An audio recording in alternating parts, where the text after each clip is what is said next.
Os pedidos culminatórios são aqueles pedidos que são inclusos no rol de pedidos em relação àquela ação dentro da petição inicial.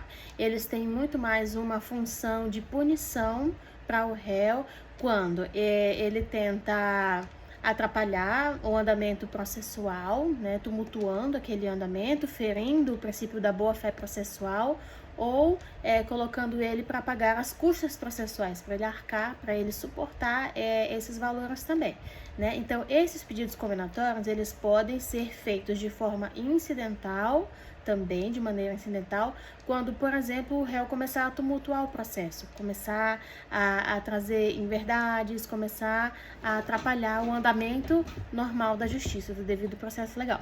Então, em que momentos, em relação às custas processuais, por exemplo, que são pagos, né, esses valores?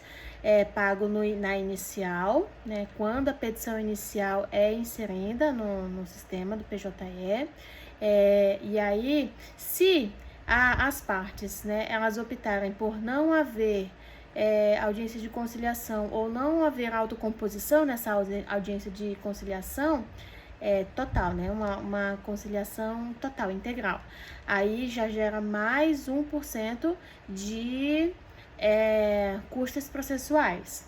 E ao final do processo é gerado também as custas finais. Essas custas finais, ela sempre é suportada pela parte perdedora, que vai pagar por mais 1%. Então, no total, são 3%, em que o primeiro por cento ele é pago na inicial, o segundo por cento após a audiência de conciliação e o 1% final é pago no final do processo, que são as custas finais desse processo.